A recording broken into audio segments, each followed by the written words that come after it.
এয়া আকাশবাণী গুৱাহাটী সন্ধিয়াৰ আঞ্চলিক বাতৰি পঢ়িছো অৰুণিমা গোস্বামীয়ে আৰু মোৰ সৈতে আছে মৰমী কাশ্যপ। এতিয়া প্ৰধান বাতৰিসমূহ হ'ল ৰাজ্যখনৰ দ্বিতীয় পৰ্যায়ৰ নিৰ্বাচনৰ প্ৰচাৰ অভিযানৰ আজি বিয়লি 5 বজাত সামৰণি।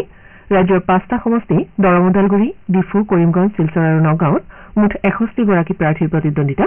তৃতীয় পৰ্যায়ৰ লোকসভা নিৰ্বাচনক লৈ প্ৰচাৰ অভিযান তুংগত। এই পৰ্যায়ত দেশৰ 12খন ৰাজ্য আৰু কেন্দ্ৰীয় শাসিত অঞ্চলত 1351 গৰাকী প্ৰাৰ্থীৰ প্ৰতিদ্বন্দ্বিতা। ৰাজ্যৰ দ্বিতীয় পৰ্যায়ৰ লোকসভা নিৰ্বাচনক লৈ নিৰ্বাচন আয়োগৰ প্ৰস্তুতি সম্পূৰ্ণ। কাৰ্বি আংলং দৰঙৰ দূৰণিবতীয়া ভোটগ্ৰহণ কেন্দ্ৰসমূহলৈ প্ৰিজাইডিং আৰু পলিং বিষয়াকে ধৰি অন্যান্য বিষয়াসকল ৰাওনা। আৰু IPL ক্ৰিকেট প্ৰতিযোগিতাৰ আজিৰ খেলত গুজৰাট টাইটান্ছ আৰু দিল্লী কেপিটেলছ মুখামুখি। এতিয়া শুনক বিতং বাতৰি।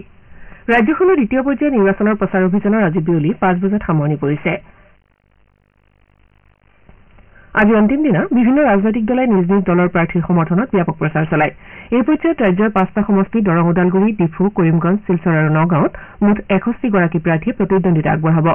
বিজেপিৰ নেতা তথা মুখ্যমন্ত্ৰী ডঃ হিমন্ত বিশ্ব শৰ্মাই আজি দৰং ওদালগুৰি লোকসভা সমষ্টিৰ NDAৰ প্ৰাৰ্থী দিলীপ শইকীয়াৰ হৈ সমষ্টিটোৰ মাজবাট কমলপুৰৰ লগতে জালুকবাৰীতো নিৰ্বাচনী প্ৰচাৰ চলায়। মুখ্যমন্ত্ৰীয়ে মাজবাটৰ ৰাজীৱ গান্ধী ক্ৰীড়া প্ৰকল্পৰ খেলপথাৰত আয়োজিত সমাৱেশত দিয়া ভাষণত প্ৰধানমন্ত্ৰী নৰেন্দ্ৰ মোদীৰ নেতৃত্বত বড়োলেণ্ডলৈ শান্তিৰ পৰিৱেশ ঘূৰি আহিছে বুলি মন্তব্য কৰে। আনহাতে অহা জুলাই মাহত ৰাজ্যখনত আৰু 50,000টা চৰকাৰী চাকৰিত নিযুক্তি দিয়া হ'ব বুলিও তেওঁ প্ৰতিশ্ৰুতি দিয়ে। ডঃ শৰ্মাই লাহৰীঘাটত নগাঁও সংসদীয় সমষ্টিৰ বিজেপিৰ প্ৰাৰ্থী সুৰেশ বৰাৰ হৈ প্ৰচাৰ চলায়। মুখ্যমন্ত্ৰীয়ে নিজৰ ভাষণত কংগ্ৰেছ দলক সমালোচনা কৰে। ইপিনে কংগ্ৰেছ দলে আজি নগাঁৱত দলৰ প্ৰাৰ্থী প্ৰদ্যুৎ বৰদলৈৰ সমৰ্থনত এটা ৰোড শ্ব' অনুষ্ঠিত কৰে।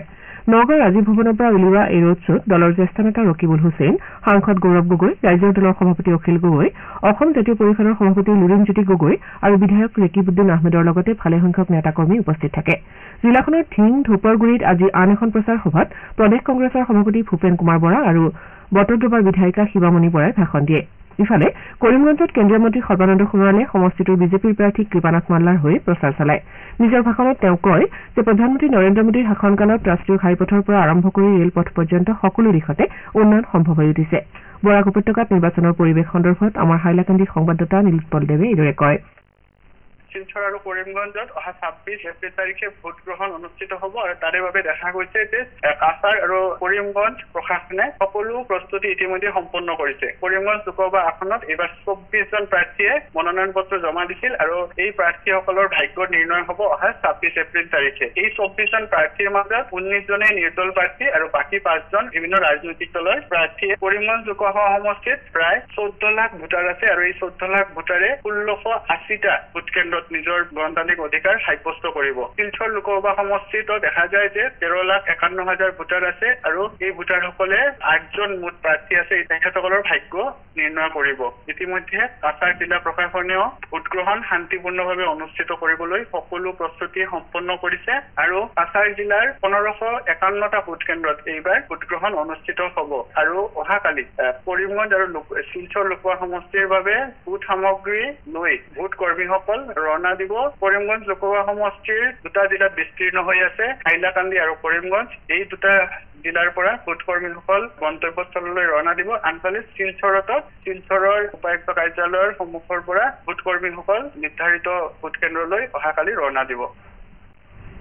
নগাঁও সংসদীয় সমষ্টিৰ অন্তৰ্গত ধিঙত আজি বিজেপিৰ এখন নিৰ্বাচনী প্ৰচাৰ সভাত মন্ত্ৰী বিজয় হাজৰিকাই সমষ্টিটোৰ বিজেপি মিত্ৰজোঁটৰ প্ৰাৰ্থী সুৰেশ বৰাৰ হৈ প্ৰচাৰ চলায়। এই সভাত কেইবাগৰাকীও কংগ্ৰেছ দলৰ সদস্য বিজেপিত যোগ দিয়ে। AIUDFৰ মুৰব্বী বদৰুদ্দিন আজমল আৰু BPFৰ মুৰব্বী হাগ্ৰামা মহিলাৰীয়েও আজি বিভিন্ন স্থানত প্ৰচাৰ চলায়। BPFৰ মুৰব্বীগৰাকীয়ে আজি দৰং ওদালগুৰি লোকসভা সমষ্টিৰ দলটোৰ প্ৰাৰ্থী দুৰ্গা দাস বড়োৰ হৈ তামুলপুৰ জিলাৰ গোৰেশ্বৰৰ সোৱাগপুৰত নিৰ্বাচনী প্ৰচাৰ চলায়। তামুলপুৰ জিলাত নিৰ্বাচনৰ বিভিন্ন দিশ সন্দৰ্ভত জিলাখনৰ পৰা আমাৰ সংবাদদাতা নয়নজ্যোতি দাসে এইদৰে কয়। তামুলপুৰ জিলাৰ 43 নম্বৰ তামুলপুৰ আৰু 44 নম্বৰ গোৰেশ্বৰ বিধানসভা সমষ্টিত অহা 26 এপ্ৰিলত লোকসভা সাধাৰণ নিৰ্বাচন অনুষ্ঠিত হ'ব।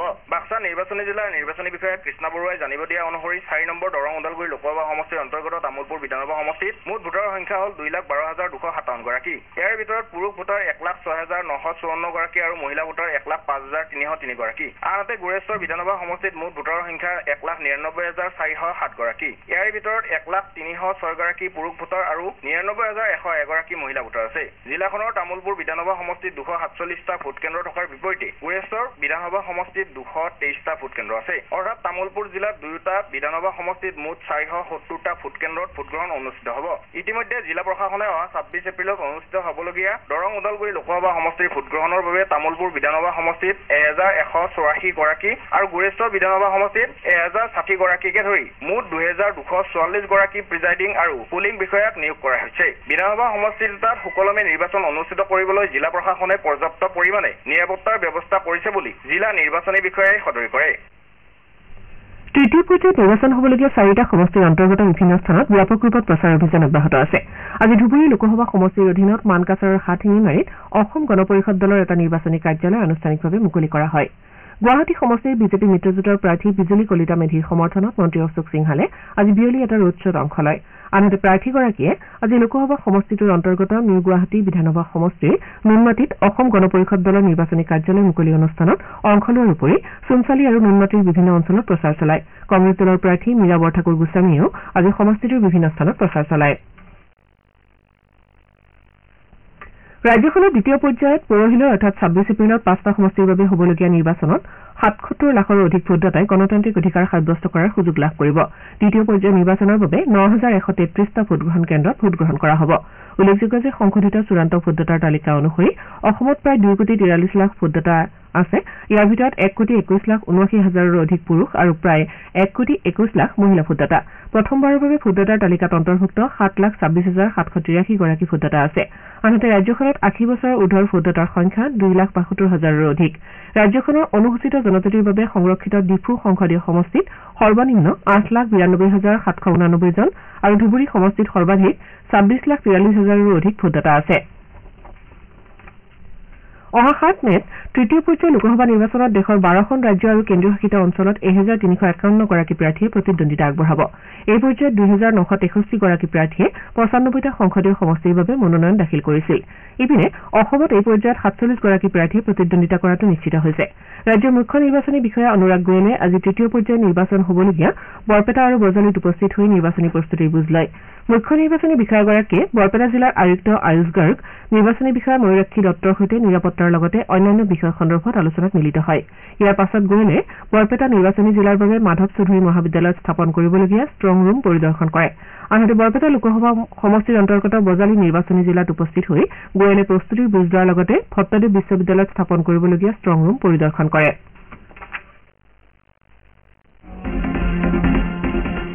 আপোনাৰ ভোট আপোনাৰ কণ্ঠ। ভোটৰ শক্তিৰে নিৰ্মাণ কৰক সুস্থ গণতন্ত্ৰ। লোকসভা নিৰ্বাচনৰ দ্বিতীয় পৰ্যায়ত 26 এপ্ৰিলত দৰং, ওদালগুৰি, ডিফু, কৰিমগঞ্জ, শিলচৰ আৰু নগাঁৱত হ'বলগীয়া ভোটগ্ৰহণত গণতান্ত্ৰিক অধিকাৰ সাব্যস্ত কৰি শক্তিশালী গণতন্ত্ৰৰ অংশীদাৰ হওক।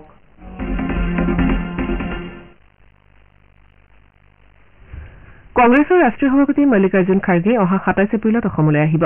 প্ৰদেশ কংগ্ৰেছৰ সভাপতি ভূপেন কুমাৰ বৰাই আজি এই কথা প্ৰকাশ কৰে। ৰাষ্ট্ৰীয় সভাপতিগৰাকীয়ে বৰপেটাৰ কংগ্ৰেছ প্ৰাৰ্থী দীপ বায়নৰ হৈ নিৰ্বাচনী প্ৰচাৰ চলোৱাৰ লগতে গুৱাহাটীত এখন সংবাদমেলত অংশগ্ৰহণ কৰাৰ কথা। শ্ৰোতাসকলে সন্ধিয়াৰ আঞ্চলিক বাতৰি শুনিছে আকাশবাণী গুৱাহাটী কেন্দ্ৰৰ পৰা। পৰৱৰ্তী বাতৰি শুনক মৰমী কাশ্যপৰ পৰা। ৰাজ্যত দ্বিতীয় পৰ্যায়ৰ লোকসভা নিৰ্বাচনক লৈ নিৰ্বাচন আয়োগে সকলো প্ৰকাৰৰ প্ৰস্তুতি সম্পূৰ্ণ কৰি তুলিছে।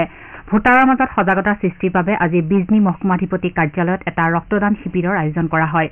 প্ৰণালীবদ্ধ ভোটাৰ শিক্ষা আৰু নিৰ্বাচনী অংশগ্ৰহণ কোষৰ উদ্যোগত আৰু বঙাইগাঁও নামনি অসম চিকিৎসালয় গৱেষণা প্ৰতিষ্ঠানৰ সহযোগত আয়োজিত এই ৰক্ত শিবিৰত কেন্দ্ৰীয় অৰ্ধসামৰিক বাহিনীৰ 20 গৰাকী জোৱানে ৰক্তদান কৰে। আনহাতে দ্বিতীয় পৰ্যায়ৰ নিৰ্বাচনৰ ভোটগ্ৰহণ প্ৰস্তুতি সন্দৰ্ভত আজি ৰঙিয়াৰ মহকুমাধিপতি কাৰ্যালয়ত জিলা নিৰ্বাচনী বিষয়া দেৱাশীষ গোস্বামীয়ে এখন সংবাদমেল সম্বোধন কৰে। সংবাদমেল সম্বোধন কৰি জিলা নিৰ্বাচনী বিষয়াগৰাকীয়ে ভোটাৰৰ সুবিধা হোৱাকৈ টোল ফ্ৰী নম্বৰ 1950 আৰু মোবাইল নম্বৰ 8876080419 মুকলি কৰে। নিৰ্বাচনী বিষয়াগৰাকীয়ে ভোটগ্ৰহণৰ সময়ত জনসাধাৰণে সন্মুখীন হ'ব পৰা যিকোনো সমস্যাৰ ক্ষেত্ৰত এই ফোন নম্বৰ দুটা 24 ঘণ্টাই সক্ৰিয় হৈ থাকিব বুলি সদৰি কৰে। সমষ্টিটোৰ স্পৰ্শকাতৰ ভোটগ্ৰহণ কেন্দ্ৰসমূহত আইন শৃংখলা নিশ্চিত কৰিবলৈ কেন্দ্ৰীয় সশস্ত্ৰ আৰক্ষী বাহিনী মোতায়েন কৰাৰ লগতে ৱেবকাষ্টিঙৰ ব্যৱস্থা কৰা হ'ব বুলি তেওঁ সদৰি কৰে। ইপিনে 26 এপ্ৰিলত হ'বলগীয়া দ্বিতীয় পৰ্যায়ৰ লোকসভা নিৰ্বাচনৰ বাবে কাৰ্বি আংলঙৰ দূৰণিবতীয়া ভোটগ্ৰহণ কেন্দ্ৰসমূহলৈ ইতিমধ্যে প্ৰিজাইডিং আৰু পলিং বিষয়াকে ধৰি অন্যান্য বিষয়াসকল ৰাওনা হৈছে। কাৰ্বি আংলং নিৰ্বাচনী জিলাত মুঠ ভোটগ্ৰহণ কেন্দ্ৰৰ সংখ্যা হৈছে 448টা। একেদৰে দৰং ওদালগুৰি লোকসভা সমষ্টিৰ অন্তৰ্গত দৰং নিৰ্বাচনী জিলাৰ 43টা দুৰ্গম ভোটগ্ৰহণ কেন্দ্ৰলৈ ইতিমধ্যে নিৰ্বাচনী বিষয়াসকল ৰাওনা হৈছে। ইপিনে অহা 7 মেত হ'বলগীয়া তৃতীয় পৰ্যায়ৰ লোকসভা নিৰ্বাচন সুকলমে অনুষ্ঠিত কৰাৰ বাবে গোৱালপাৰা জিলা প্ৰশাসনে পূৰ্ণগতিত প্ৰস্তুতি অব্যাহত ৰাখিছে। সেই অনুসৰি প্ৰথমবাৰৰ বাবে নিৰ্বাচন প্ৰক্ৰিয়াত অংশ ল'বলগীয়া প্ৰিজাইডিং আৰু পলিং বিষয়াসকলক দুদিনীয়াকৈ প্ৰশিক্ষণ প্ৰদান কৰা হয়। বিষয়াসকলক ইলেক্ট্ৰনিক ভোটিং মেচিন পৰিচালনা, ভোটগ্ৰহণ প্ৰক্ৰিয়া, নিৰাপত্তা আদি সন্দৰ্ভত প্ৰশিক্ষণ প্ৰদান কৰা হয়। ইয়াৰ লগতে অহা 29 এপ্ৰিলৰ পৰা 2 মেলৈ ভোটগ্ৰহণত জড়িত বিষয়াসকলক চূড়ান্ত প্ৰশিক্ষণ প্ৰদান কৰা হ'ব বুলি গোৱালপাৰা জিলা নিৰ্বাচনী বিষয়াই জানিবলৈ দিছে। ৰাজ্যখনত দ্বিতীয় আৰু তৃতীয় পৰ্যায়ত হ'বলগীয়া নিৰ্বাচনৰ প্ৰতি লক্ষ্য ৰাখি জিলা প্ৰশাসন আৰু আৰক্ষী প্ৰশাসনসমূহে ভোটদাতাৰ সজাগতামূলক ব্যৱস্থা গ্ৰহণ কৰাৰ লগতে নিৰ্বাচনী আচৰণবিধি উলংঘাৰ ঘটনা ৰোধ কৰিবলৈ বিহিত ব্যৱস্থা লৈছে। দ্বিতীয় পৰ্যায়ৰ নিৰ্বাচনৰ প্ৰতি লক্ষ্য ৰাখি ভোটগ্ৰহণ হ'বলগীয়া নগাঁও, বাক্সা, তামুলপুৰ জিলাত 144 ধাৰা জাৰি কৰা হৈছে। ইয়াৰ লগতে সংশ্লিষ্ট জিলাসমূহত সুৰা নিষিদ্ধ ঘোষণা কৰা হৈছে। ইপিনে কামৰূপ জিলা আয়ুক্তই জাৰি কৰা নিৰ্দেশনা অনুসৰি দৰং ওদালগুৰি লোকসভা সমষ্টিৰ অন্তৰ্গত এলেকাসমূহত আজি বিয়লি 5 বজাৰ পৰা 26 এপ্ৰিলৰ বিয়লি 5 বজালৈ সুৰা নিষিদ্ধ ঘোষণা কৰা হৈছে।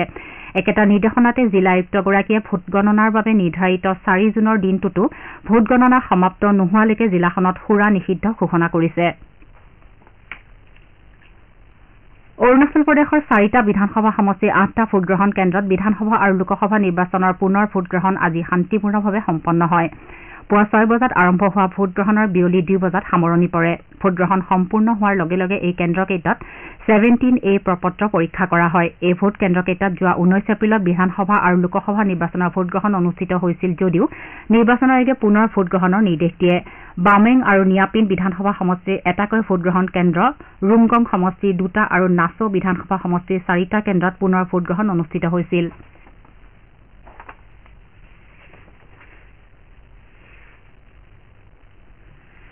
দ্বিতীয় পৰ্যায়ৰ নিৰ্বাচনৰ প্ৰচাৰ অভিযানৰ সামৰণি পৰাৰ লগে লগে ভোটগ্ৰহণৰ বাবে সংশ্লিষ্ট নিৰ্বাচনী জিলাসমূহে প্ৰস্তুতি প্ৰায় সম্পূৰ্ণ কৰিছে। নিৰ্বাচন আয়োগৰ নিৰ্দেশনা মৰ্মে প্ৰতিটো ভোটগ্ৰহণ কেন্দ্ৰত ভোটদাতাৰ সুবিধা হোৱাকৈ সকলো ব্যৱস্থা গ্ৰহণ কৰাৰ লগতে 50% ভোট কেন্দ্ৰত ৱেবকাষ্টিঙৰ ব্যৱস্থা কৰা হ'ব। তদুপৰি জ্যেষ্ঠ নাগৰিক, সন্তান সম্ভৱা আৰু প্ৰসূতি মাতৃসকলৰ বাবে অধিক সময় অপেক্ষা নকৰাকৈ ভোটদানৰ সুবিধা থাকিব। ভোটগ্ৰহণ কেন্দ্ৰসমূহত দিব্যাংগসকলৰ বাবে ৰেম্পৰ লগতে খোৱাপানী, বিজুলী আদিৰ যোগান নিশ্চিত কৰা হৈছে। এইবাৰ দৃষ্টিহীন ভোটদাতাসকলৰ বাবে ব্ৰেইল পদ্ধতিৰে ভোটদানৰ সুবিধা ৰখা হৈছে। শিৱসাগৰৰ যুৱদল প্ৰেক্ষাগৃহত আজি জ্ঞানপীঠ বঁটা প্ৰাপক তথা অসম সাহিত্য সভাৰ প্ৰাক্তন সভাপতি ডঃ বীৰেন্দ্ৰ কুমাৰ ভট্টাচাৰ্যৰ জন্ম শতবাৰ্ষিকী অনুষ্ঠানৰ আয়োজন কৰা হয়। ডঃ বীৰেন্দ্ৰ কুমাৰ ভট্টাচাৰ্যৰ জন্ম শতবাৰ্ষিকী উদযাপন সমিতি শিৱসাগৰৰ উদ্যোগত আয়োজিত এই অনুষ্ঠানত ডিব্ৰুগড় বিশ্ববিদ্যালয়ৰ অধ্যাপক ডঃ চন্দন শৰ্মাই বীৰেন্দ্ৰ কুমাৰ ভট্টাচাৰ্য মন, মনন আৰু মতাদৰ্শ শীৰ্ষক বক্তৃতা প্ৰদান কৰে। অনুষ্ঠানত শিৱসাগৰ জিলাৰ কেইবাখনো বিদ্যালয় আৰু মহাবিদ্যালয়ৰ শিক্ষাৰ্থীয়ে চমু বক্তৃতা, কবিতা আবৃত্তি, গীত মাত আদি পৰিৱেশন কৰে।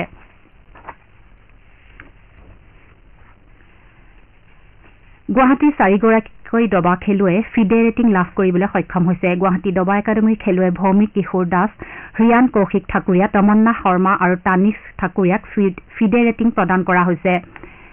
বিশ্ব দবা মহাসংঘই প্ৰকাশ কৰা এপ্ৰিল 2024ৰ ফিডে ৰেটিং তালিকা অনুসৰি ভৌমিক কিশোৰ দাসে 1550 ৰেটিং লাভ কৰাৰ বিপৰীতে ৰিয়ান কৌশিক ঠাকুৰীয়াই 1472 ৰেটিং লাভ কৰে।